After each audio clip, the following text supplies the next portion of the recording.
ओमतः श्री सत्यनारायण स्वामिवटात्मा नमः अग्रपूजान्यकर्षे ओम सत्यदेवाय नमः आदौ पूजयामि सत्याग्रे महागुणको पूजयामि सत्यर्गे महाजागणे पूजयामि सत्यसङ्कल्पान् महाजङ्गे पूजयामि सत्याधीशान् महामूलं पूजयामि सत्यरूपान् महावृक्षं पूजयामि सत्यसेवान् महाजगनं पूजयामि ओमतः सत्यवरमान् महाकटिं पूजयामि सत्योदरान् महाउदरं पूजयामि सत्यधरान् महाउदयं पूजयामि सत्यकामान् महापार्श्वं पूजयामि सत्येशान् महापुष्पदेहं पूजयामि सत्यनिर्वाणान् महास्कन्धं पूजयामि सत्यशौर्यान् महाबाहुं पूजयामि सत्यवक्षान् हस्तं पूजयामि सत्यसन्तुष्टान् महाकण्ठान् पूजयामि सत्यदेवान् महावदनं पूजयामि सत्याजितान् महानासिकां पूजयामि सत्यशर्मान् महास्तोत्रे पूजयामि सत्यपूर्णान् महानेत्राणि पूजयामि सत्योषधान् महापूर्वं पूजयामि सत्यानन्दान् महाभूमध्यं पूजयामि सत्योपशेन महानुदातं पूजयामि सत्यं महाशिरसां पूजयामि सत्यनारायणस्वामिनां पूजां समर्पयामि अतः पुष्पपूजां करिष्ये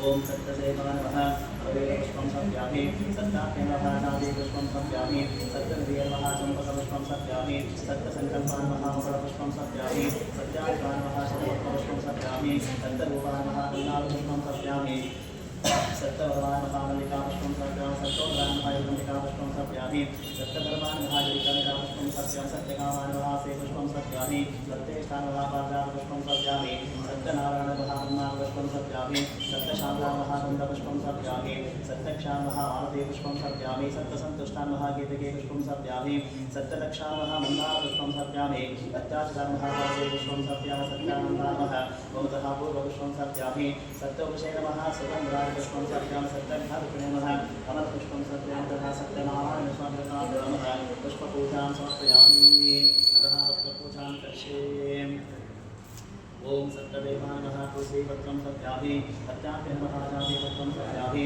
सत्यविद्वान् नमः चम्पकपत्रं समर्पयामि सत्यसङ्कल्पान् नमः बिल्वपत्रं समर्पयामि सत्याधीशान् नमः दुर्वाग्नपत्रं समर्पयामि सत्यरूपान् नमः सेवन्तिकापत्रं समर्पयामि सत्यसेवान् नमः मृगपत्रं समर्पयामि सत्तोषधान् नमः कवनपत्रं समर्पयामि सत्तोषधान् नमः कलवीरपत्रं समर्पयामि सत्यधर्मान् नमः विष्णुशान्तिपत्रं समर्पयामि सत्यप्राणान् नमः युवन्तिकापत्रं समर्पयामि सत्यशौर्यान् नमः पवाङ्कपत्रं समर्पयामि सत्यदक्षान् नमः पार्श्वापत्रं समर्पयामि सत्यसन्तुष्टान् नमः दाढिनामपत्रं समर्पयामि सत्यसेवान् महामतः भद्रेपत्रं समर्पयामि सत्याग्रान् महावेदावपत्रं समर्पयामि सत्यपरमान् महाशनीपत्रं समर्पयामि सत्यपौरान् महाज्योतपत्रं समर्पयामि सत्येश्वरान् महामृगपत्रं समर्पयामि सत्यानन्दान् महावटपत्रं समर्पयामि सत्योपशेन महाकमलपत्रं समर्पयामि सत्यघातुने महावेणुपत्रं समर्पयामि सत्यनारायणस्वामिनां नमः पत्रपूजां समर्पयामि अतः अष्टोत्तरः शतनामावलिः ओम सत्यदेवाय नमः सत्याग्ने नमः सत्यभोगाय नमः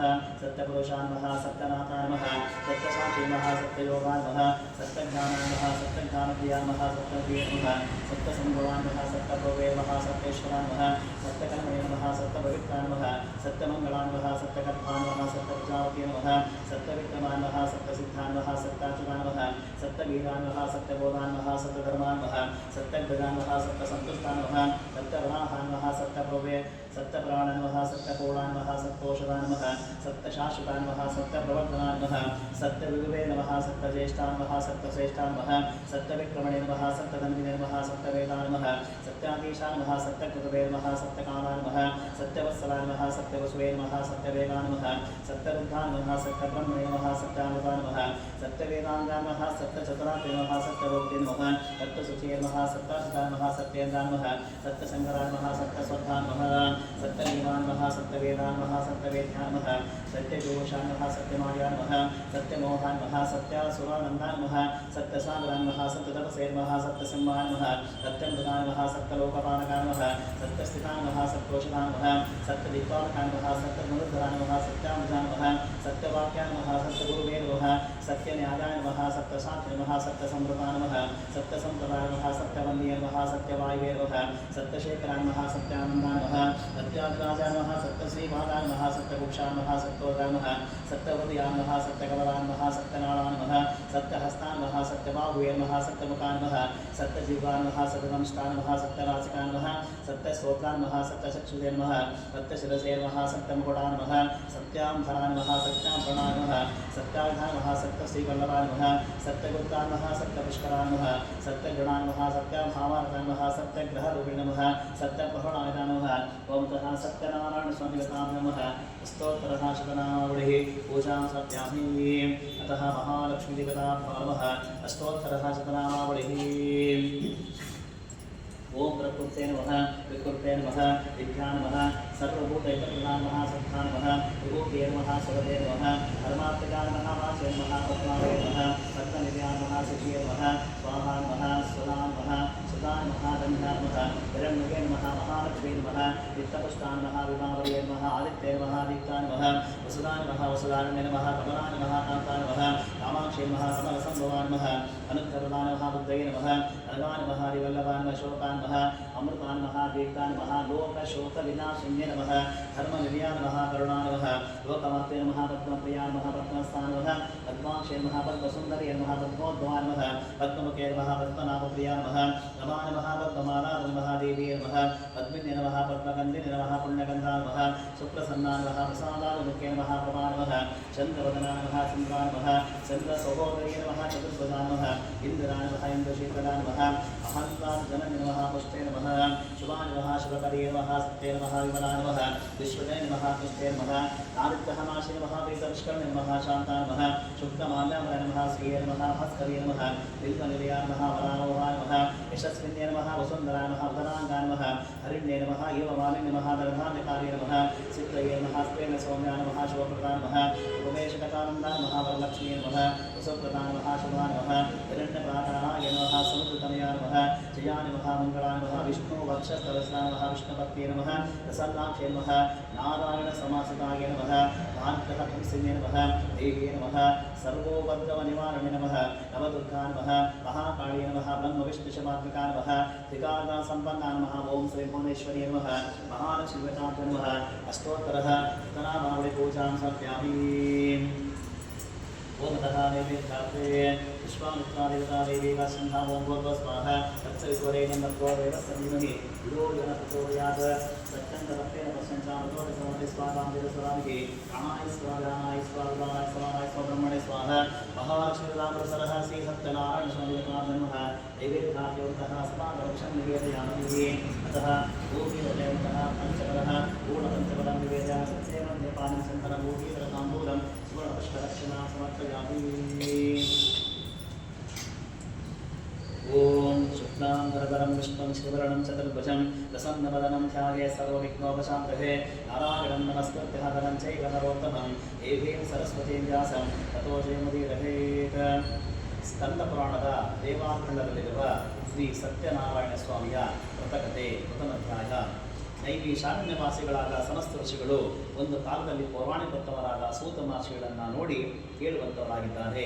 ಎಲೆಯ ಮುನಿವರೇನೆ, ಯಾವ ವ್ರತದ ಆಚರಣೆಯಿಂದ, ಯಾವ ತಪಸ್ಸಿನಿಂದ ನಾವು ಅಭೀಷ್ಟವನ್ನು ಹೊಂದಬಹುದು, ಆ ಸಮಸ್ತವನ್ನು ಕೇಳದ ಅಪೇಕ್ಷೆ ಬರುವಂತಹ ನಮ್ಮ ಮಗಳಿಗೆ ಕೃಪೆಯಿಂದ ಹೇಳಬೇಕೆಂದು ಪ್ರಾರ್ಥನೆ ಮಾಡಿದ್ದಾರೆ.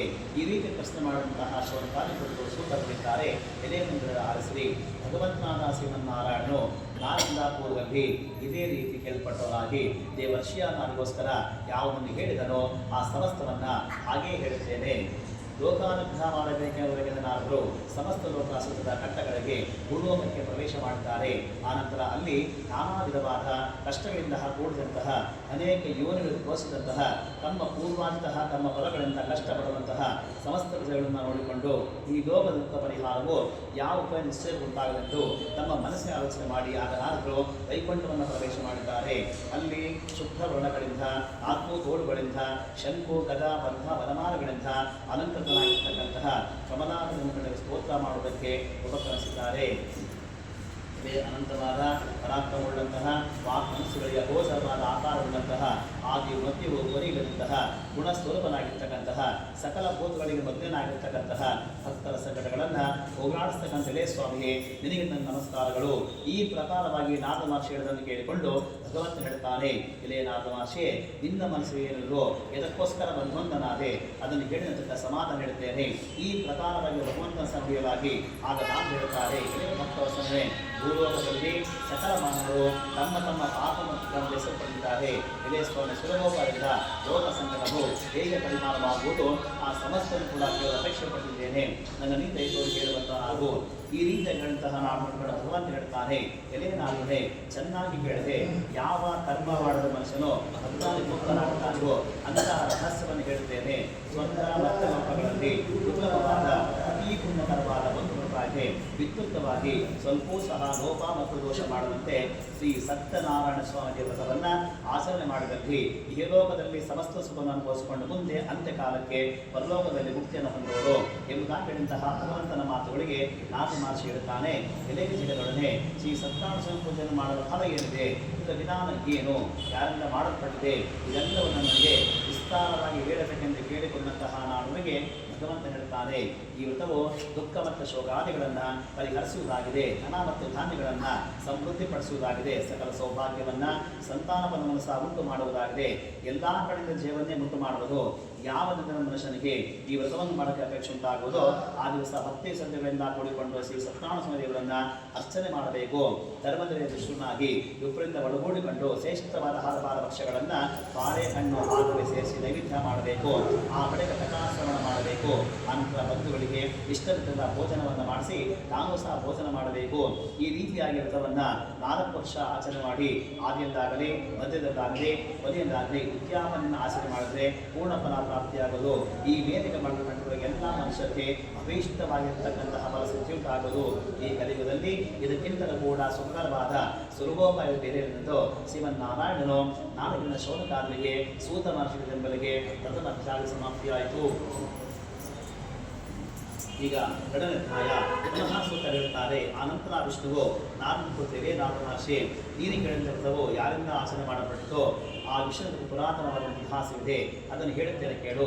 ಅತಿ ಮನೋಹರವಾದ ಕಾಶಿ ಪಟ್ಟಣದಲ್ಲಿ ಒಬ್ಬ ಬ್ರಾಹ್ಮಣನ ವಾಸ ಮಾಡ್ತಾ ಇದ್ದಾನೆ. ಆತನು ಪ್ರತಿದಿನವೂ ಸಹ ಹಸುವಿನಿಂದ ಬಾಧಿತನಾಗಿ ಭೂಮಿಯ ಮೇಲೆ ತಿರುಗುತ್ತಿದ್ದಾನೆ. ದೀನರಲ್ಲಿ ಅತ್ಯಂತ ವಿಶ್ವಾಸವುಳ್ಳಂತಹ ಶ್ರೀ ಮಹಾವಿಷ್ಣುವು ವೃದ್ಧ ಬ್ರಾಹ್ಮಣ ಸ್ವರೂಪ ಧಾರಣೆ ಮಾಡಿಕೊಂಡು ಆತನು ಮುಂದೆ ಕೇಳುತ್ತಾನೆ, ಎಲೆ ಬ್ರಾಹ್ಮಣನೇ, ಪ್ರತಿದಿನ ಸ್ವರೂಪಿತನಾಗಿ ಎತ್ತಕ್ಕೋಸ್ಕರ ಭೂಮಿಯ ತಿರುಗುತ್ತಿಯಲ್ಲಿ ಕೇಳಿಕೊಳ್ಳವನಾಗಿ ಆಗ ಆತ ಹೇಳ್ತಾನೆ, ಎಲೆ ಸ್ವಾಮಿಯೇ, ನಾನು ಅತಿ ದರಿದ್ರ ಬ್ರಾಹ್ಮಣನು, ಭಿಕ್ಷೆಗೋಸ್ಕರ ತಿರುಗುತ್ತಾ ಇದ್ದೇನೆ. ಇದು ಹೇಳಿದಾಗ ಆತನ ಮಾತನ್ನು ಕೇಳಿಸಿಕೊಂಡು ಸ್ವಾಮಿ ಹೇಳ್ತಾನೆ, ಎಲೆ ಬ್ರಾಹ್ಮಣನೇ, ನೀನು ಶ್ರೀ ಸತ್ಯನಾರಾಯಣ ಪೂಜೆಯನ್ನು ಆಚರಣೆ ಮಾಡು, ನಿನ್ನ ಕಷ್ಟಗಳೆಲ್ಲವೂ ಸಹ ಪರಿಹಾರವಾಗ್ತದೆ ಎಂದು ಹೇಳಿ ಸ್ವಾಮಿಯು ಅಂತರ್ಧಾನಗೊಳ್ಳುತ್ತಾನೆ. ಅದೇ ರೀತಿಯಾಗಿ ಶ್ರೀ ಸತ್ಯನಾರಾಯಣ ಪೂಜೆಯನ್ನು ಸಂಕಲ್ಪ ಮಾಡಿಕೊಂಡು ಚಿಂತೆ ಮಾಡಿದ ಆ ರಾತ್ರಿ ನಿದ್ರೆ ಸಹ ಮಾಡಲು ಹೋಗಿದ್ದಾನೆ. ಬೆಳಿಗ್ಗೆ ಎದ್ದವನೇ ಯಥಾಪ್ರಕಾರ ಪುನಃ ಸಂಕಲ್ಪ ಮಾಡಿಕೊಂಡು ಶ್ರೀ ಸತ್ಯನಾರಾಯಣ ಪೂಜೆ ಮಾಡಲು ಸಂಕಲ್ಪ ಮಾಡಿಕೊಂಡು ಭಿಕ್ಷೆ ಹೊರಟು ಬಂದಿದ್ದಾನೆ. ಆದರೆ ವಿಶೇಷ ಹಣವೂ ಸಹ ಪ್ರಾಪ್ತವಾಗಿದೆ. ಅದೇ ಕಾರಣದಿಂದಲೇ ಒಂದು ಉಳಂದಿಗೆ ಕೂಡಿಕೊಂಡು ಶ್ರೀ ಸತ್ಯನಾರಾಯಣ ಪೂಜೆಯನ್ನು ವಿಶೇಷವಾಗಿ ಆಚರಣೆ ಮಾಡುತ್ತಾನೆ. ಮತ್ತು ದರಿದ್ರ ಬ್ರಾಹ್ಮಣನು ವ್ರತ ಪ್ರಭಾವದಿಂದ ಸಮರ್ಥ ಸಂಪತ್ತುಳ್ಳನಾಗೂ ದುಃಖ ರೈತನಾಗಿ ಕೂಡ ಪ್ರಕಾಶವನ್ನು ಪಟ್ಟಿದ್ದಾನೆ ಮತ್ತು ಪ್ರತಿ ತಿಂಗಳು ಕೂಡ ತಪ್ಪದೆ ಆಚರಣೆ ಮಾಡ್ತಾ ಬರ್ತಿದ್ದಾನೆ. ಈ ಪ್ರಕಾರ ಬ್ರಾಹ್ಮಣ ವ್ರತವನ್ನು ಶ್ರೀ ಸತ್ಯನಾರಾಯಣ ಸಮರ್ಪಣೆ ಮಾಡುವನಾಗಿ ಸಕಲ ವಿಧವಾದ ಪಾಪಗಳಿಂದ ಬೆಳಪಟ್ಟು ಅಸಾಧ್ಯವಾದ ಮುಕ್ತಿಯನ್ನು ಸಹ ಪಡುತ್ತಾನೆ. ಎಲೆ ನಾರದ ಮಹರ್ಷಿಯೇ, ಯಾವ ಮನುಷ್ಯನ ಭೂಮಿಯಲ್ಲಿ ಈ ವ್ರತವನ್ನು ಆಚರಣೆ ಮಾಡುತ್ತಾನೋ ಆ ಮನುಷ್ಯನ ಕಷ್ಟಗಳು ಸಹ ನಾಶವಾಗಿ ಹೊರಟುಹೋಗುತ್ತವೆ ಎಂಬುದಾಗಿ ಭಗವಂತ ಹೇಳಿದ್ದಾನೆ. ಈ ರೀತಿಯಾಗಿ ಮಹಾವಿಷ್ಣುವು ನಾನಿಗೋಸ್ಕರ ಹೇಳಿದ ಕಥೆ ನಿನ್ನಿನಿಂದ ತಿಳಿಸಲ್ಪಟ್ಟಿತು. ಮತ್ತೆ ಎಂಬುದಾಗಿ ಶಿವನ ಕುರಿತು ಸೂತರ ಸಾನುಡಿಯಲಾಗಿ ಆಗ ಋಷಿಗಳು ಹೇಳುತ್ತಾರೆ, ಎಲೆ ಮಹರ್ಷಿಗಳೇ, ಈ ವ್ರತವನ್ನು ಆ ಬ್ರಾಹ್ಮಣನಿಗೆ ಮತ್ತೊಂದು ಆಚರಣೆ ಮಾಡಬಹುದು. ಆ ಸಮಸ್ಯೆಯನ್ನು ಹೇಳಬೇಕೆಂದು ಕೇಳಿಕೊಂಡವನಾಗಿ ಆಗ ಪುನಃ ಹೇಳುತ್ತಾರೆ, ಮುಂದೆ ಸಮಯದಲ್ಲಿ ಬ್ರಾಹ್ಮಣತ್ವವನ್ನು ವಿಶೇಷವಾಗಿ ಪೂಜೋಪಕರಣಗಳಿಂದ 8 ವರ್ಷದ ಕೂಡುವುದನಾಗಿ ಶ್ರೀ ಸತ್ಯನಾರಾಯಣ ಪೂಜೆ ಮಾಡಲು ಪ್ರಯತ್ನ ಪಟ್ಟಿದ್ದಾನೆ. ಅದೇ ವೇಳೆ ಒಬ್ಬ ಕಟ್ಟಿಯನ್ನು ಬಂದಿದ್ದಾನೆ. ಬಂದಂಥ ಕಾಷ್ಟಾಂಗಾಗೂ ಮನೆಯ ಕಡೆ ಹೊರಳಿಸಿ ಆ ಬ್ರಾಹ್ಮಣನ ಮನೆಯ ಪ್ರವೇಶ ಮಾಡುತ್ತಾನೆ. ಅಲ್ಲರೂ ಮಾಡುತ್ತಿದ್ದಂತಹ ಶ್ರೀ ಸತ್ಯನಾರಾಯಣ ಪೂಜೆಯನ್ನು ಕಂಡು ಅಲ್ಲೇ ಕುಳಿತುಕೊಂಡು ಶ್ರೀ ಸ್ವಾಮಿಗೆ ಸಾಷ್ಟಾಂಗವನ್ನು ಮಾಡಿ ಕೇಳಿಕೊಳ್ಳುತ್ತಾನೆ. ಎಲೆ ಬ್ರಾಹ್ಮಣನೇ, ನಿಮ್ಮಿಂದ ಆಚರಣೆ ವ್ರತ ಯಾವುದು? ಇದನ್ನು ಆಚರಣೆಯಿಂದ ಫಲವನ್ನು ಹೊಂದಬಹುದು. ನನಗೆ ನನಗೆ ತಿಳಿಸಬೇಕೆಂದು ಪ್ರಾರ್ಥನೆ ಮಾಡುತ್ತಿರುವಂತಹ ಕಟ್ಟಿಗೆ ಮಾರುವವನಿಗೆ ಬ್ರಾಹ್ಮಣ ಹೇಳುತ್ತಾನೆ, ಇದು ಶ್ರೀ ಸತ್ಯನಾರಾಯಣ ಸ್ವಾಮಿ ಪೂಜೆಯು ಪೂರ್ಣ ಫಲವನ್ನು ಕೊಡುವಂತದ್ದಾಗಿದೆ. ನನಗೆ ಈ ವ್ರತ ಆಚರಣೆ ಮಾಡುವುದೆಂದರೆ ನನ್ನ ಧಾನ್ಯಾಗಿಯಾಗಿ ಅನೇಕ ವಿಧವಾದ ಸಂಪರ್ಕ ತಿಳಿದುಕೊಂಡವನಾಗಿ ಹಾಗೂ ಕಟ್ಟಿಗೆ ಮಾರುವಂಥ ದರ್ಶಾಂತರನಾಗಿ ಸ್ವಾಮಿ ಪ್ರಸಾದವನ್ನು ಭಕ್ಷಣೆ ಮಾಡಿ ಜಲಪಾನವನ್ನು ಸಹ ಮಾಡಿ ಆ ದಿವಸ ಕಟ್ಟಿಗೆ ಮಾನದಲ್ಲಿ ಶ್ರೀ ಸತ್ಯನಾರಾಯಣ ಪೂಜೆ ಮಾಡಿ ಸಂಕಲ್ಪ ಮಾಡಿಕೊಂಡು ಮುಂದೆ ಹೊರಟೋಗಿದ್ದಾನೆ. ಈ ಪ್ರಕಾರದಿಂದ ಆತನ ದಿವಸ ಎಂದಿಗಿಂತ ಕೂಡ ದ್ವಿಗುಣ ಪೂಜೆ ಪಡುತ್ತಾನೆ. ಆ ಬಳಿಕ ಸಂತೋಷದಿಂದ ಅದೇ ಹಣದಿಂದ ಚೆನ್ನಾಗಿರ್ತಕ್ಕಂತಹ ಬಾಳೆಹಣ್ಣು, ಸಕ್ಕರೆ, ಹಾಲು, ಮೊಸರು ತೆಗೆದುಕೊಂಡು ನನ್ನ ಮನೆಯನ್ನು ಕೂಡ ಪ್ರವೇಶ ಮಾಡಿ ವಿದ್ಯುಕ್ತವಾಗಿ ಶ್ರೀ ಸತ್ಯನಾರಾಯಣ ಪೂಜೆಯನ್ನು ವಿಶೇಷವಾಗಿ ಆಚರಣೆ ಮಾಡುತ್ತಾನೆ. ಆ ವ್ರತಪವನವನ್ನು ದಾಂಧರ್ಯಗಳಿಂದಲೂ ಮತ್ತು ಪುತ್ರಪೋತ್ರರನ್ನು ಕೂಡಿದನಾಗಿ ಈ ಭೂಲೋಕದಲ್ಲಿ ಬೇಕಾಗಿರುವಂತಹ ಸಕಲ ಸುಖಗಳನ್ನು ಕೂಡ ಅನುಭವಿಸಿಕೊಂಡು ಅಂತ್ಯಕಾಲಕ್ಕೆ ಶ್ರೀ ಸತ್ಯನಾರಾಯಣ ಸ್ವಾಮಿಯವರನ್ನ ಪಡೆದನೆಂಬಲಿಗೆ 2 ಸಮಾಪ್ತಿಯಾಯಿತು. ಈಗ ಮೂರಧ್ಯಾಯ ಪುನಃ ಸೂತ ಹೇಳುತ್ತಾರೆ, ಎಲೆ ಮುನಿಗಳಿಂದ ಪುನಃ ಶ್ರೀ ಸತ್ಯನಾರಾಯಣ ಪೂಜೆಯನ್ನ ಅದರ ವ್ರತಮಾತ್ರ ಹೇಳುತ್ತೇನೆ ಕೇಳಿ. ಪೂರ್ವ ಕಾಲದಲ್ಲಿ ಉಲ್ಕಾಮಕನೆಂಬ ರಾಜನಿದ್ದಾನೆ. ಆತನ ಹೆಂಡತಿಯಾಗಿರುವಂತಹ ಭದ್ರಶೀಲ ಎಂಬ ಸ್ತ್ರೀಯು ಪತಿ ಸಹಿತರಾಗಿ ನದಿ ತೀರದಲ್ಲಿ ಶ್ರೀ ಸತ್ಯನಾರಾಯಣ ಪೂಜೆಯನ್ನು ಆಚರಣೆ ಮಾಡುತ್ತಾರೆ. ಅದೇ ಸಮಯಕ್ಕೆ ಅಲ್ಲಿಗೆ ವರ್ತನೆ ಬಂದಿದ್ದಾನೆ. ಅವರಿಬ್ಬರು ಕಂಡಾಗ ಕೈ ಮುಗಿದುಕೊಂಡು ಕೇಳುತ್ತಾನೆ, ಎಲೆ ರಾಜನೇ, ಮನಶುದ್ಧಿಯಿಂದ ನೀವು ಮಾಡ್ತಿರುವುದೇನು, ನನಗೆ ಹೇಳಬೇಕೆಂದು ಕೇಳಿಕೊಂಡವನಾಗಿ ಆಗ ರಾಜ ಹೇಳುತ್ತಾನೆ, ಎಲೆ ವ್ಯಾಪಾರಿಯೇ, ಬಂಧುಗಳಿಂದ ಬಡಗೋಡಿಕೊಂಡು ಪುತ್ರ ಅಪೇಕ್ಷೆ ನಾನು ಸಕಲ ಇಷ್ಟಾರ್ಥಗಳನ್ನೇ ಕೊಡ್ತಕ್ಕಂತಹ ಶ್ರೀ ಸತ್ಯನಾರಾಯಣ ಪೂಜೆಯನ್ನು ಆಚರಣೆ ಮಾಡುತ್ತಿದ್ದೇನೆ ಎಂದು ಹೇಳಿದಂತಹ ರಾಜನ ಮಾತನ್ನು ಕೇಳಿಸಿಕೊಂಡು, ಎಲೆ ರಾಜನೇ, ನನಗೂ ಸಹ ಸಂತಾನ ಫಲವಿಲ್ಲದ ಕಾರಣ ಈ ವ್ರತ ಸಂತಾನ ಫಲವಿದ್ದೇನೆ ಆಗಿ ಈ ವ್ರತ ವಿಧಾನ ತಿಳಿಸಬೇಕೆಂದು ಹೋಗಿ ರಾಜನಿಂದ ಎಲ್ಲವೂ ಸಹಿಸಿಕೊಂಡು ವ್ಯಾಪಾರ ಹಿಂದಿರುಗಿ ಒಬ್ಬ ಸಂತೋಷಪಟ್ಟು ತನ್ನ ಮನೆಗೆ ಹೋಗಿದ್ದಾನೆ. ಮತ್ತು ತನ್ನ ಹೆಂಡತಿಗೆ ಹೇಳ್ತಾನೆ, ಯಾವಾಗ ನಮಗೆ ಸಂತಾನ ಫಲ ಪ್ರಾಪ್ತಿಯಾಗುವುದೋ ಹಾಗೆ ಶ್ರೀ ಸತ್ಯನಾರಾಯಣ ಪೂಜೆ ಮಾಡಿಕೊಂಡು ಸಹ ಶ್ರೀ ಸ್ವಾಮಿಗೆ ಕರೆಸಿಕೊಳ್ಳುತ್ತಾರೆ. ಈಗಿರಲು ಕರುಣೆ ಲೀಲಾವತಿಯು ತನ್ನ ಪತಿಯೊಡನೆ ಸಂತೋಷವನ್ನು ನೋಡಿಕೊಂಡಳಾಗಿ ಶ್ರೀ ಸ್ವಾಮಿಯ ಪ್ರಭಾವದಿಂದ ಅಲ್ಲಿ ದರ್ಭವನ್ನು ಕೂಡ ಧರಿಸಿದ್ದಾಳೆ. 10ನೇ ತಿಂಗಳಿಗೆ ಪುತ್ರಿಕಾರವನ್ನು ಪಡೆದಿದ್ದಾಳೆ. ಶುಕ್ಲ ಪಕ್ಷ ಚಂದ್ರ ಮಾರ್ಗ ಕನ್ಯಾಮಣಿಯು ದಿನಕ್ಕೂ ಕೂಡ ಪ್ರತ್ಯೇಕಪಡಿಸಿದ ನಾಮಕರಣ ಮಾಡಲ್ಪಟ್ಟಿದ್ದಾಳೆ. ಆಗ ಲೀಲಾವತಿ ಭಾವಿಯು ತನ್ನ ಪತಿಯನ್ನು ಕೇಳುತ್ತಾಳೆ, ಇದೇ ಸ್ವಾಮಿಗೆ ಇನ್ನು ಏತಕ್ಕಾಗಿ ನೀವು ಶ್ರೀ ಸತ್ಯನಾರಾಯಣ ಪೂಜೆಯನ್ನ ಆಚರಣೆ ಮಾಡಲಿಲ್ಲ ಅಂತ ಕೇಳಿಕೊಂಡವಳಾಗಿ ಆಗ ಆತನಿದ್ದಾನೆ, ಎಲೆ ಪೂಜೆ ಈಕೆ ವಿವಾಹ ನಮ್ಮ ಸಮಾಧಾನಪಡಿಸಿ ವ್ಯಾಪಾರಕ್ಕಾಗಿ ಮುಂದೆ ಹೊರಟೋಗಿದ್ದಾನೆ. ಕಲಾತಂಡ ಕನ್ಯೆಯು ತಂದೆ ಮೇಲೆ ಬೆಳೆತಿದ್ದಾಳೆ. ಆ ಬಳಿಕ ವರ್ತಕನು ಅವನ ಮಗಳನ್ನು ನೋಡಿಕೊಂಡು ತನ್ನ ಧರ್ಮ ಬದಲಿ ಮೇಲೆ ಶಾಸನ ಕೂಡ ಜಾಗೃತಿಯಾಗಿ ಮಗಳ ವಿವಾಹಕ್ಕಾಗಿ ಒಬ್ಬರನ್ನು ನೋಡಿಕೊಂಡು ಬರುವಂತೆ ಕಳಿಸಿಕೊಂಡಿದ್ದಾನೆ. ಈ ರೀತಿ ಓಡುವಂತಹ ಚಾರು ಕಾಂಚನ ಬದಲು ಸೇರಿದ್ದಾಳೆ. ಅಲ್ಲೂ ಭಕ್ತನ ಕುಮಾರ ಸಕರಿದ್ದಾಳೆ. ಕಾಂತನಾಗಿಯೂ ಸುಂದರಗಿಂತ ವರನ್ನು ನೋಡಿ ಆನಂದಿಸಿದನಾಗಿ ಅದೇ ವರ್ಣಕ್ಕೆ ತಮ್ಮ ಮಗಳನ್ನ ಭಾರ್ಯೆಯನ್ನು ಕೊಟ್ಟಿದ್ದಾರೆ. ಧನ ಮತದಿಂದ ಕೂಡಂತಹ ವರ್ತಕನು ವಿವಾಹ ಕಾಲದಲ್ಲೂ ಕೂಡ ಶ್ರೀ ಸತ್ಯನಾರಾಯಣ ಪೂಜೆನ ಆಚರಣೆ ಮಾಡಲೇ ಇಲ್ಲ. ಇದರಿಂದ ನನ್ನ ಸ್ವಾಮಿಗೆ ಬಹಳ ಕೋಪುಂಟಾಗಿದೆ. ಆ ಬಳಿಕ ವ್ಯಾಪಾರದಲ್ಲಿ ಬುದ್ಧಿವಂತನಾದನು. ಕಾಲ ವಶದಿಂದ ಕರ್ಮ ವಶದಿಂದ ದೇವೇಶ್ವರನಾಗಿ ಅದರಿಂದ ಒಳಗೂಡಿಕೊಂಡು ಮನೋಹರವಾದ ರತ್ನಹಾರ ಮಡಿ ಹಳೆಯ ವ್ಯಾಪಾರವನ್ನು ಮಾಡುತ್ತಿದ್ದಾನೆ. ಮುಂದಿನ ಮಡಿಯ ಪಟ್ಟಣ ಒಡೆಯನಾದ ಚಂದ್ರಕೇತನ ರಾಜನ ಮನೆಗೆ ಇವರಿಬ್ಬರು ಸಹ ಹೊರಟುತ್ತಿರಲಾಗಿ ಮಾಡಿದ ಪ್ರತಿನಿಧಿಯಾದಂತಹ ವರ್ತಕರಿಬ್ಬರಿಗೆ ಶ್ರೀ ಸತ್ಯನಾರಾಯಣ ಸ್ವಾಮಿ ದೇವರು ಶಾಪವನ್ನು ಕೊಟ್ಟಿದ್ದಾನೆ. ಮುಂದಿನ ದಿನ ಕಳ್ಳರು ರಾಜ್ಯವನ್ನು ಕಳಿಸಿಕೊಂಡು ಆ ಒತ್ತರಿಸಿದ್ದಾರೆ. ಅಷ್ಟೇ ರಾಜಭಟರು ಕಳ್ಳನ ಹುಟ್ಟಾಬನ್ನು ಕಂಡು ಚೋರ ಕೂಡ ಬಹು ಬಲವನ್ನ ಹೊಂದಿ ಆ ಹಣವನ್ನು ಅಲ್ಲೇ ಓಡಿದ್ದಾರೆ. ಆಗ ರಾಜಭಟರು ಈ ವರ್ತಕರ ಬಂದಾಗ ಅಲ್ಲಿ ಅದೇ ಹಣವನ್ನು ಕಂಡು ಅವರೇ ನಿರ್ಮಾಣ ಮಾಡಿ ಅವರಿಗೆ ಹೇಳಿದ್ದಾರೆ, ಇದೇ ಬರುವಡೆ ಇಬ್ಬರು ಕಳ್ಳರು ನಾವು ಮಸಿದ್ದೇವೆ, ವಿಚಾರ ಸಮಿತಿ ಅಪ್ಪಣೆ ಕೊಡಿಸಬೇಕೆಂದು ಕೇಳಿಕೊಂಡವರಾಗಿ ಆ ಬಳಿಕ ಹಲವಾದ 12ನೇ ತರಗತಿ ಈ ಸತ್ಯಾಂಶ ಆತಂಕವಾದ ಯಾರಿಗೂ ಸಹ ಕೇಳಿಸುವಂತಿಲ್ಲ. ಇತ್ತ ನಾನಿಂದ ಇವರ ಸಂಪರ್ಕೆಲ್ಲ ಕೂಡ ಸಂಗ್ರಹಿಸಲ್ಪಟ್ಟಿದೆ. ಇದಲ್ಲದೆ ಶ್ರೀ ಸ್ವಾಮಿ ಶಾಪದಿಂದ ಅವರ ಹೆಂಗಸರ ಬಹು ವ್ಯಸನ ಉಂಟಾಗಿದೆ. ನನ್ನ ಅವೆಲ್ಲ ಕೂಡ ಕಳ್ಳನ್ನ ಪಡಿಸಲ್ಪಟ್ಟಿದೆ. ಆದಿಗಾದಿಗಳಿಂದ ಹಸು ಭಾಗ್ಯಗಳಿಂದ ವರ್ತಕರ ಭಾರಿ ರಹಾಕ್ಕಾಗಿ ಮನೆ ಮನೆ ತಿರುಗುತ್ತಾ ಇದ್ದಾರೆ. ಒಂದು ದಿನ ಕಲಾತಂಡ ಕನೆಯು ಒಬ್ಬ ಬ್ರಾಹ್ಮಣನ ಮನೆಗೆ ಹೋದಾಗ ಅಲ್ಲಿ ಅವರು ಶ್ರೀ ಸತ್ಯನಾರಾಯಣ ಪೂಜೆಯನ್ನು ಆಚರಣೆ ಮಾಡ್ತಿದ್ರು. ಅದನ್ನು ಕಂಡಂತಾಗಿ ಅಲ್ಲೇ ಕುಳಿತುಕೊಂಡು ಸ್ವಾಮಿ ಕರೆಸಿಕೊಂಡು ಪ್ರಸಾದವನ್ನು ಭಕ್ಷಣೆ ಮಾಡಿ ಆ ರಾತ್ರಿ ಅಲ್ಲೇ ಉಳಿದು ಪುನಃ ಬೆಳಗ್ಗೆ ತನ್ನ ಮನೆಗೆ ಬಂದಾಳೆ. ಆಗ ತಾಯಿ ಕೇಳ್ತಾರೆ, ಮಗಳೇ ರಾತ್ರಿ ಎಲ್ಲಿದ್ದೆ, ನಿನ್ನ ಮನೆಯಲ್ಲಿ ಎಲ್ಲಿಂದ ಕೇಳಿಕೊಂಡವಳಾಗಿ ಆ ಕಲಾಪ ಹೇಳ್ತಾಳೆ, ಇದೇ ತಾಯಿ ಒಬ್ಬ ಬ್ರಾಹ್ಮಣನ ಗೃಹದಲ್ಲಿ ಇಷ್ಟಾರ್ಥವನ್ನೇ ಮುಟ್ಟು ಮಾಡತಕ್ಕಂತಹ ಶ್ರೀ ಸತ್ಯನಾರಾಯಣ ಪೂಜೆಯನ್ನು ಆಚರಣೆ ಮಾಡುತ್ತಾ ಇದ್ದರು. ಅದನ್ನು ನೋಡ್ತಿದ್ದಂತಹ ಮಗಳ ಮಾತನ್ನು ಕೇಳಿ ಅದನ್ನು ಮಾಡಲು ನಾನು ಕೂಡ ಪ್ರಯತ್ನ ಮಾಡಿ ಬಹು ಸಂತೋಷದಿಂದ ಇಷ್ಟವಿದ್ದ ಬಂಧುಗಳಿಂದ ಒಳಗೂಡಿಕೊಂಡು ವರ್ತನೆಯ ಪ್ರಾಪ್ತಿಯು ಶ್ರೀ ಸತ್ಯನಾರಾಯಣ ವಿಶೇಷವಾಗಿ ಆಚರಣೆ ಮಾಡಿ ಎಲೆ ಸ್ವಾಮಿಗೆ ನನ್ನ ಪತಿಯನ್ನು ದೇವನ ಬಲವಂತನಗಿಸಿ ಅವರ ಸಕಲ ಮಕ್ಕಳನ್ನು ಮನಸ್ಸಿರುವುದಾಗಿ ಇಬ್ಬರ ಸಹ ಶ್ರೀ ಸ್ವಾಮಿ ನಡೆಸಿಕೊಂಡಿದ್ದಾರೆ. ಈ ರೀತಿಯಾಗಿ ಶ್ರೀ ಸತ್ಯನಾರಾಯಣ ಪೂಜನ ಆಚರಣೆ ಮಾಡೋದ್ರಿಂದ ಪುನಃ ಸ್ವಾಮಿ ಸಂತುಷ್ಟನಾಗಿದ್ದಾನೆ.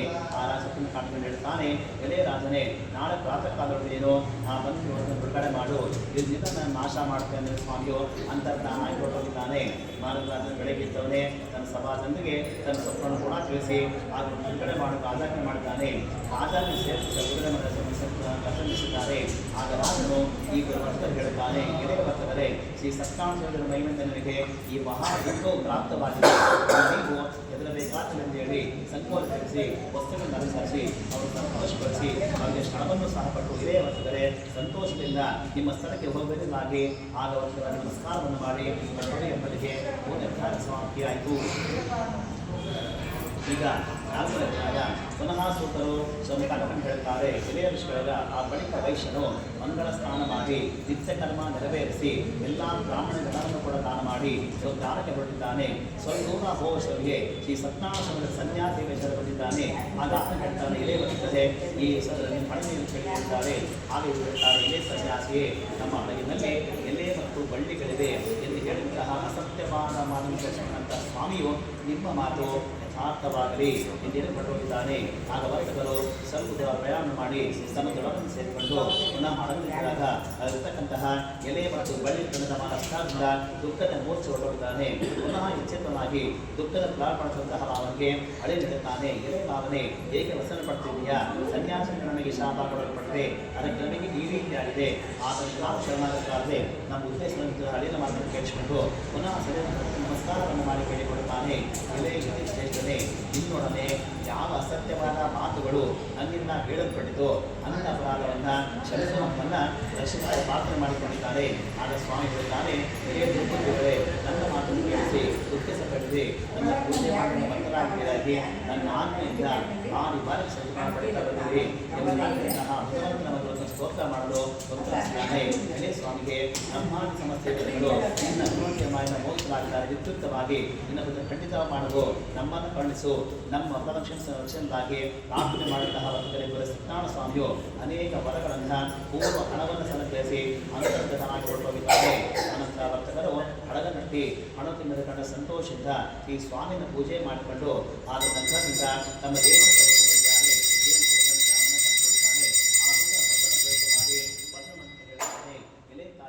ನಿಮ್ಮ ಪತಿ ಬಂದಿದ್ದಾರೆ ಶುಭವಾರ್ತೆಯನ್ನ ಆಕೆಗೆ ಕಳಿಸಿಕೊಟ್ಟಿದ್ದಾನೆ. ಈ ರೀತಿಯಾದಂತಹ ಆ ದೂತನ ಮಂದಿರವನ್ನು ಸಂತೋಷಗೊಂಡು ಶ್ರೀ ಸತ್ಯನಾರಾಯಣ ಪೂಜೆಯನ್ನು ಆಚರಣೆ ಮಾಡಿ ತನ್ನ ಮಗನಿಗೆ ಹೇಳುತ್ತಾನೆ, ಎಲೆಯ ಮಗಳೇ, ಬದಿಯನ್ನು ನೋಡಿಕೊಂಡು ಬರಲು ಶೀಘ್ರವಾಗಿ ಬರೋಣ, ಸಿದ್ಧರಾಗಿ. ಆಗ ತಾಯಿಯ ಮಾತನ್ನು ಕೇಳಿ ಕಲಾವತಿ ಮಾಡ್ತಿರ್ತಕ್ಕಂತಹ ಶ್ರೀ ಸತ್ಯನಾರಾಯಣ ಪೂಜೆಯನ್ನು ಮುಗಿಸಿ ಅದರ ಪ್ರಸಾದವನ್ನು ತೆಗೆದುಕೊಳ್ಳದೆ ಹೊರಟು ಬಂದಿದ್ದಾರೆ. ಇದರಿಂದ ಶ್ರೀ ಸತ್ಯನಾರಾಯಣ ಹೋಗಿಕೊಂಡಿದ್ದಾನೆ. ಆಕೆಯ ಪತಿಯನ್ನ ಜಲದಲ್ಲಿ ಹಡಗಿನಲ್ಲಿ ಸಂಹಾರ ಮಾಡಿದ್ದಾನೆ. ಆ ಬಳಿಕ ಪತಿ ಕಂಡಿದ್ದ ಬೀಳಿದ್ದಾಳೆ. ಎಲ್ಲರೂ ಸಹ ಆಲೋಚನೆ ಮಾಡ್ತಿರ್ತಾರೆ. ವಿದ್ಯಾವತಿಯು ಆ ಮಗಳ ಅವಸ್ಥೆ ನೋಡುತ್ತಾ ಆಕೆ ನಕ್ಕಿಕೊಂಡಿದ್ದಾಳೆ. ಇದುವರೆಗೆ ಹಡಗಿನ ಮಾಯವಾಗುತ್ತಾನೆ. ಇದೆಲ್ಲ ಕೂಡ ಶ್ರೀ ಸ್ವಾಮಿ ಮೈವನ್ನು ಉಂಟಾಗಿದೆ ಅಂತ ಹೇಳಿ ತನ್ನ ಮಗಳನ್ನು ಕೂಡ ಮಾಡಿಕೊಂಡಿದ್ದಾನೆ. ಇತ್ತ ಭಜನೆ ಪಡೆದುಕೊಂಡ ಕಲಾತಿಮಕ್ಕನೆಯು ತನ್ನ ಪತಿ ನಷ್ಟವಾದ್ದರಿಂದ ಅತ್ಯಂತ ದುಃಖದಿಂದ ತನ್ನ ಪತಿಯ ಪಾಲಿನ ತೆಗೆದುಕೊಂಡು ಅದರ ಕೂಡ ಸಹಗಮನ ಮಾಡೋಕ್ಕೆ ಮನೋನಿಶ್ಚಯ ಮಾಡಿದ್ದಾಳೆ. ಈ ಪ್ರಕಾರ ಆಗ ಮಾರ್ಕೃಷ್ಣದ ವೈಶ್ಯನು ಹೆಂಡತಿಯರು ಸಹ ಆಲೋಚನೆ ಮಾಡಿದ್ದಾರೆ. ಈ ಹಣದ ಅದೃಶ್ಯವಾಗಿ ಹೇಗೆ ಹೊರಟು ಹೋಗಿದೆ, ಶ್ರೀ ಸತ್ಯನಾರಾಯಣ ಸ್ವಾಮಿ ದೇವರೇ ಮಾಡಿದ್ದಾನೆ. ತನ್ನ ಸಕ್ಕನ ಮಾಯಾಪಾಶದಿಂದ ಕಾಂತನಿಗೆಯನ್ನು ಹೇಳಿಕೊಂಡವನಾಗಿ ನನ್ನ ಸಮಕ್ಷದಲ್ಲಿ ನನ್ನ ಮನೋರಥವನ್ನು ಈ ರೀತಿಯಾಗಿ ತಿಳಿದುಕೊಳ್ತಾನೆ. ನಾನು ಆಪಾದನಾಗಿದ್ದಂತಹ ಸತ್ಯನಾರಾಯಣ ಪುನಃ ಆಚರಣೆ ಮಾಡುತ್ತೇನೆ. ಈಗ ಪ್ರಾರ್ಥನೆ ಮಾಡಿಕೊಂಡ ಪುನಃ ಸ್ವಾಮಿಗೆ ಭೂಮಿಯ ದೀರ್ಘ ನಮಸ್ಕಾರ ಮಾಡುತ್ತಾನೆ. ಆ ಕಾಲದಲ್ಲಿ ಈ ಸ್ವಾಮಿಯು ಸಂತುಷ್ಟನಾಗಿದ್ದಾನೆ. ಆ ತದನಂತರ ಆಕಾಶವಾಣಿ ನೋಡಿದೆ ಅಂದರೆ, ಎಲೆ ವೈಶ್ಯನೇ, ನಿನ್ನ ಮಗಳು ಪ್ರಸಾದಿದ್ದಾನೆ, ಅದಕ್ಕೆ ಈ ರೀತಿಯಾಗಿದೆ. ಇದಕ್ಕೋಸ್ಕರ ಮನೆಗೂ ಸ್ವಲ್ಪ ಪ್ರಸಾದ ರಕ್ಷಣೆ ಮಾಡಿದಂದರೆ ಆಕೆ ಪತಿಯ ಬಂಧುಗಳು ಕಲಾಜೀವಿಗಳಂತಹ ಆಕಾಶವಾಣಿ ಮಾತನ್ನು ಕೇಳಿ ಅತಿ ಬೇಗನೆ ಮನೆಗೆ ಹೋಗಿ ಪ್ರಸಾದ ರಕ್ಷಣೆ ಮಾಡಿಕೊಂಡು ಹಾಗೆ ಬಂದಾಗ ಅವಳಿಗೆ ತನ್ನ ಪತಿ ದೃಷ್ಟಿ ಗೋಚರವಾಗಿದ್ದಾನೆ. ಹಾಗೂ ತುಂಬ ಸಂತೋಷ ಸಹ ಉಂಟಾಗಿದೆ. ಹಾಗೂ ತನ್ನ ತಂದೆಯ ಕುರಿತು ಹೇಳ್ತಾಳೆ, ಎಲೆ ತಂದೆಗೆ ಈಗ ಮನೆಗೆ ಹೋಗೋಣ, ವಿಳಂಬ ಏತಕ್ಕೆ ಮಾಡ್ತೀವಿ. ಈ ಪ್ರಕಾರದಂತಹ ಆ ಮಗಳ ಮಾತಿನ ರಕ್ಷಣೆ ಬಹಳ ಸಂತೋಷವನ್ನು ಉಂಟು ಮಾಡಿದೆ. ಆನಂತರ ಯಥಾವಿರುದ್ಧವಾಗಿ ಶ್ರೀ ಸತ್ಯನಾರಾಯಣ ಪೂಜೆಯನ್ನು ಆಚರಣೆ ಮಾಡುತ್ತಾರೆ. ಮತ್ತು ಪ್ರತಿ ಮಾಸ ಪೌರ್ಣಿಮಾ ಸಂಕ್ರಾಂತಿ ವರ್ಷ ಕಾಲದಲ್ಲೂ ಕೂಡ ಶ್ರೀ ಸತ್ಯನಾರಾಯಣ ಪೂಜೆಯನ್ನು ಪುನಃ ಆಚರಣೆ ಮಾಡುತ್ತಾ ಬರುತ್ತಿದ್ದಾರೆ. ಈ ಪ್ರಕಾರ ಅವರು ವಿದ್ಯುಕ್ತವಾಗಿರತಕ್ಕಂತಹ ಶ್ರೀ ಸತ್ಯನಾರಾಯಣ ಪೂಜೆ ಮಾಡಿಕೊಂಡು ಈ ಮರ್ತಲೋಕದ ಸಕಲ ಸುಖಗಳನ್ನು ಅನುಭವಿಸಿಕೊಂಡು ಅಂತ್ಯಕಾಲಕ್ಕೆ ಸಾಕ್ಷಾತ್ ವೈಕುಂಠ ಲೋಕವನ್ನು ಹೊಂದಿದರೆ ಎಂಬುದಕ್ಕೆ ಅಂತ ಸಮಾಪ್ತಿಯಾಯಿತು. ಈಗ ಕೊನೆಯ ಅಧ್ಯಾಯ ಪುನಃ ಸೂತ್ರ ಹೇಳುತ್ತಾರೆ. ಇನ್ನೂ ಒಂದು ಕಥೆ ಹೇಳ್ತೇನೆ. ಪೂರ್ವದಲ್ಲಿ ಅಂದ ಧ್ವಜಂಬರಾಜನು ಧ್ವಜಾಪರಮದ ಕಾಲುಗಳಾದನು. ಆ ರಾಜನು ಶ್ರೀ ಸ್ವಾಮಿಯ ಪ್ರಸಾದವನ್ನು ಪರಿತ್ಯಾಗ ಮಾಡಿದ್ದಕ್ಕೆ ಅತೀ ದುಃಖವನ್ನು ಹೊಂದಿದ್ದಾನೆ. ಏಕೆಂದರೆ ಒಂದು ಸಮಯಕ್ಕೆ ರಾಜನು ಅರಣ್ಯ ಗೋವಂದನಾಗಿ ಸಿಂಹ ವ್ಯಾಘ್ರಾದಿ ಅನೇಕ ಮೃಗಗಳನ್ನು ಸಂಹಾರ ಮಾಡಿ ತನ್ನ ನಗರಕ್ಕೆ ಬಂದಾಗ ಅಲ್ಲಿ ಒಂದು ವಟಾವೃಕ್ಷದಲ್ಲಿ ಗೋಪಾಲಕರು ಶ್ರೀ ಸತ್ಯನಾರಾಯಣ ಪೂಜೆಯನ್ನು ಆಚರಣೆ ಮಾಡ್ತಿದ್ರು. ಇದನ್ನು ನೋಡಿದ ರಾಜನು ಗರ್ಭದಿಂದ ಹೋಗಲು ಇದ್ದ ಶ್ರೀ ಸ್ವಾಮಿಗೆ ನಮಸ್ಕಾರವನ್ನು ಸಹ ಮಾಡಿದ. ಈಗಾಂತಕ ಸಮಸ್ತ ಗೋಪಾಲಕರು ಶ್ರೀ ಸತ್ಯನಾರಾಯಣ ಪ್ರಸಾದನಾದ ಮುಂದಿಟ್ಟು ಬಂದಿದ್ದಾರೆ. ಯಥೇಚ್ಛ ಭೋಜನ ಕೂಡ ಮಾತ್ರ ಉಳಿದಿದ್ದಾರೆ. ಅನಂತರ ರಾಜನು ಆ ಪ್ರಸಾದವನ್ನು ಪರಿತ್ಯಾಗ ಮಾಡಿದಾಗ ಅತಿ ದುಃಖ ಬಂದಿದ್ದಾನೆ. ಆ ರಾಜನ 3 ಮಂದಿ ಮಕ್ಕಳು ಈ ಸಕಲವನ್ನು ನಿಷ್ಕಾಂತ ಮಾಡಿದ್ದಾನೆ. ಅಂತಹ ಈ ಅವಸರದಲ್ಲಿ ಸತ್ಯದ ಪೂಜೆ ಆಯಿತು. ಆ ಸತ್ಯದ ಹೋಗ್ತಾನೆ ಮನೋವಶ ಮಾಡ್ತಾನೆ ಮತ್ತು ಭಕ್ತಿಯ ಶ್ರದ್ಧೆಯಿಂದ ಯಥಾವಿಧಿಯಾಗಿ ಶ್ರೀ ಸತ್ಯನಾರಾಯಣ ಪೂಜೆಯನ್ನು ವಿಶೇಷವಾಗಿ ಆಚರಣೆ ಮಾಡ್ತಾನೆ. ಅನಂತರ ರಾಜನು ಸ್ವಾಮಿ ಪ್ರಸಾದಿಸಿದ ಧನ್ಯವಾದ ಪುನಃ ಹೊಂದಿದವನಾಗಿ ಈ ಲೋಕದಲ್ಲಿ ಸಂಪೂರ್ಣವಾಗಿರುವಂತಹ ಸುಖವನ್ನು ಅನುಭವಿಸಿಕೊಂಡು ಮುಂದೆ ಅಂತ್ಯಕಾಲಕ್ಕೆ ಸಾಕ್ಷಾತ್ ವೈಕುಂಠ ಲೋಕವನ್ನು ಹೊಂದಿದ್ದಾನೆ. ಈ ಪ್ರಕಾರವಾಗಿ ಪರಮ ದುರ್ಲಭವಾದ ಯುದ್ಧವನ್ನ ಯಾವ ಮನುಷ್ಯನು ಭೂಮಿಯಲ್ಲಿ ಆಚರಣೆ ಮಾಡ್ತಾನೋ ಆತನಿಗೆ ಶ್ರೀ ಸ್ವಾಮಿಯ ಪ್ರಸಾದಿಸಿದ ಧನಧಾನ್ಯ ಮುಂತಾದದ್ದು ಪ್ರಾಪ್ತವಾಗ್ತದೆ. ಯಾವನು ದರ್ಶನಗಳಿಗೆ ಧನ ಪ್ರಾಪ್ತಿಯಾಗ್ತದೆ ಅವರು ಸಂಸಾರ ಬಂಧನ ಮುಕ್ತರಾಗ್ತಾರೆ. ಯಾವ ಮನುಷ್ಯನು ದೈವ ಹೊಂದಿರ್ತಾರೋ ಅಂತರು ದೈವ ಮುಕ್ತರಾಗ್ತಾರೆ. ಅವರುಗಳು ಈ ಲೋಕದಲ್ಲಿ ಸಂಪೂರ್ಣವಾಗಿರುವಂತಹ ಸುಖಗಳು ಅನುಭವಿಸಿಕೊಂಡು ಮುಂದೆ ಸಾಕ್ಷಾತ್ ವೈಕುಂಠ ಲೋಕವನ್ನ ಪಡೆಯುತ್ತಾರೆ. ಇದು ಸತ್ಯವಾದದೆಂದು ಮತ್ತೆ ಸೂತ ಹೇಳ್ತಾರೆ. ಎಲ್ಲಿ ಮುಗಿದ ಈ ಪ್ರಕಾರ ಶ್ರೀ ಸತ್ಯನಾರಾಯಣ ಪೂಜೆಯೊಂದಿಗೆ ಕಥನವನ್ನು ಮಾಡಿಸಿರುತ್ತೇನೆ. ಈ ವ್ರತ ಮಾಡಿದರೆ ಸಂಪೂರ್ಣದಿಂದ ಸತ್ಯವಾಗಿ ಸಹ ಮುಕ್ತರಾಗ್ತಾರೆ. ಕಲಿಯುಗದಲ್ಲಿ ಶ್ರೀ ಸತ್ಯನಾರಾಯಣ ವಿಶೇಷವಾಗಿ ಕೋಟುಕಲವನ್ನು ಎಲ್ಲರೂ ಸಹ ಬರುವಂತಾಗಿ ಹೇಳ್ತಾರೆ. ಈಗ ಬರುವ ಕಲಿಯುಗದಲ್ಲಿ ಶ್ರೀ ಸತ್ಯನಾರಾಯಣ ದರ್ಶನ ಸೂತ್ರ ಹೇಳ್ತಾರೆ. ಒಂದು ಬರುವಂತವಲ್ಲ ಯಾರು ಈ ಕಥೆಯನ್ನ ದಿನವ ಶ್ರವಣವನ್ನು ಮಾಡುತ್ತಾರೋ ಅದರ ಪಠಣವನ್ನು ಮಾಡುತ್ತಾರೋ ಅಥವಾ ಕಥೆಯನ್ನು ಕೇಳುತ್ತಾರೋ ಅಥವಾ ಕಥೆಯನ್ನು ಕೇಳುತ್ತಾರೋ ಅವರ ಸಮಸ್ತವಾದ ಕಷ್ಟಗಳು ದುಃಖಗಳು ಕೂಡ ನಾಶವಾಗಿ ಸುಖದಿಂದ ಇರುತ್ತಾರೆ ಎಂಬುದಕ್ಕೆ ಕೊನೆಯ ಅಧ್ಯಾಯ ಸಮಾಪ್ತಿಯಾಯಿತು.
विश्वं नारायणं हरे विश्वमेवेदं पुरुषं तद्विश्वमुपजीवति पतिं विश्वस्यात्मेश्वरगं शाश्वतगं शिवमच्युतं नारायणं महाज्ञेयं विश्वात्मानं परागणं नारायणपरो ज्योतिरात्मा नारायणं परः नारायणपरं ब्रह्मानस्त्वं नारायणं परः नारायणपरो ज्ञाताकारं नारायणं परः यच्च सर्वं विश्वसे सूयते विना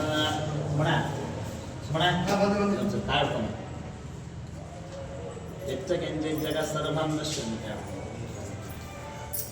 अन्तर्बहिर्जगत् सर्वं जन्तनारायणस्थितः अनन्तमद्वयं कलिनं समुद्रे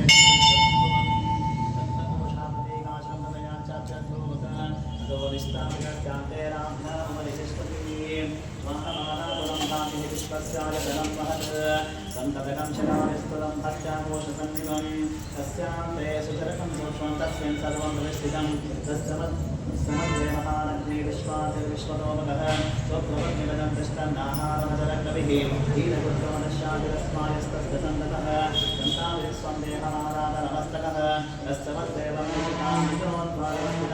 नीलकोजितमद्रस्वादुर्गोल्लेखे भवास्मः ईवानशोकवत्पन्नवीतभास्पत्वणोपमः पश्चासिकाज मध्ये परमात्मा व्यवस्थितः सब्रह्म सशिवसः निशङ्खसोक्षर परमस्मराट् ॐ तद्ब्रह्म ॐ तद्वायो ॐ तदात्मा ॐ तत्सत्यम् ॐ तत्सर्वं त्वमेव नमः अन्तःसर्वभूतेषु महाजं विश्वमोक्षो ॐ यज्ञसंहस्तारस्तं विष्णुत्वं रत्नत्वं इन्द्रत्वमध्यत्वमादित्यं सूर्यत्वं चन्द्रमासं ब्रह्मभूर्भुवस्वं शोभां पुष्पं तेज पुष्पवान् प्रजामाः प्रशमान् नमते चन्द्रमाः पुष्पं पुष्पवान् प्रजामाः प्रशमान् नमते एवं वेद गोपामायतनं वेद आयतनवान् भवति अद्यद्वापामायतनम् आयतनवान् भवति योऽस्मेरायतनं वेद आयतनवान् भवति आहो वैयाज्ञेनायतनम् आयतनवान् भवति एवं वेद योपामायतनं वेद आयतनवान् भवति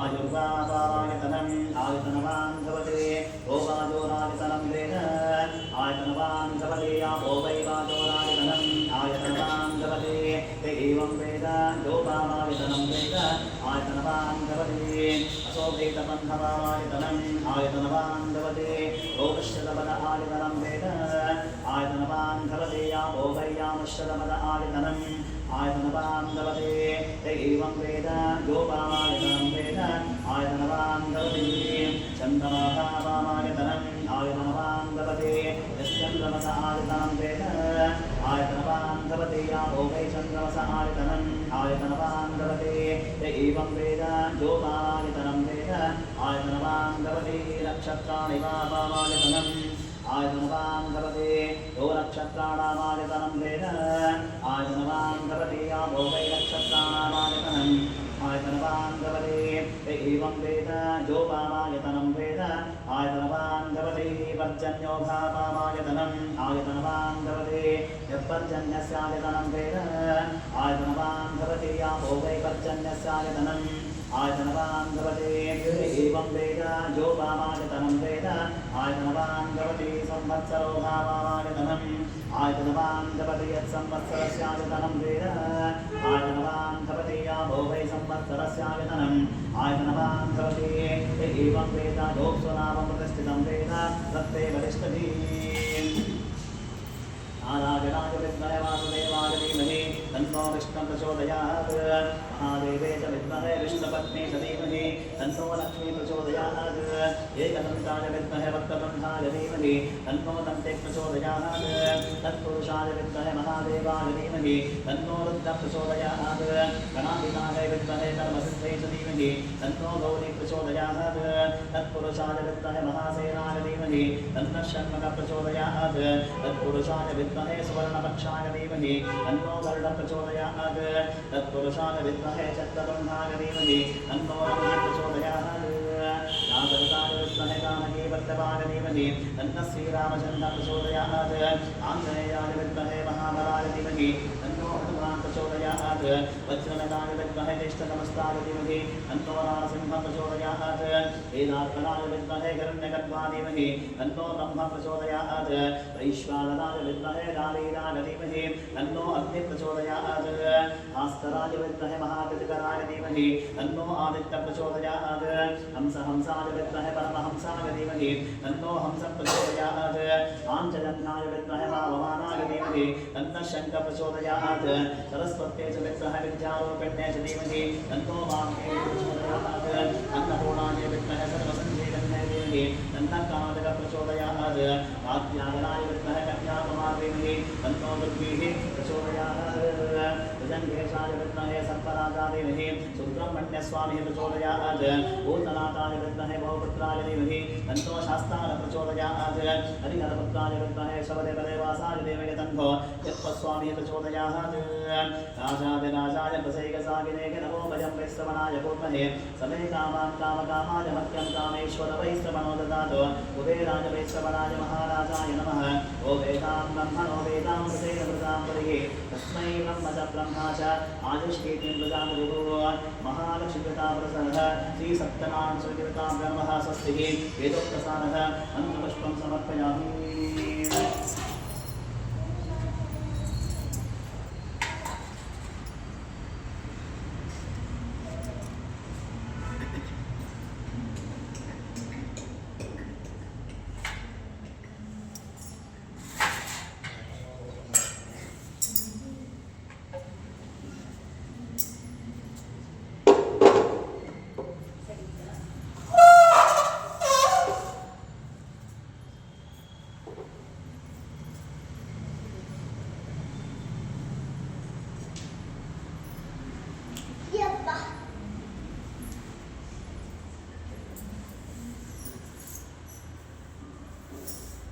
ಎಲ್ಲಪ್ಪ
शरणं नास्ति त्वमेव शरणं मम तस्मान् कर्णभागेन रक्षो जनार्दनः रक्षो महागणपतिर्वन्द्यदेवतापुरुषः महालक्ष्मीदेवता समेतः श्री सत्यनारायण स्वामी देवताभ्यो नमः प्रदक्षिणनमस्कारान् समर्पयामि आयेन वाचा मनसेन्द्रियर्वा बुद्ध्यात्मनाभावप्रकृते स्वभावात् करोमि यत्र सकलं परस्ते आचरितेनः महालक्ष्मीदेवतापुरुषः विशेषतः देवताभूतं सम्पूर्णमिति आनागणायेति समर्पयामि ओम शान्ति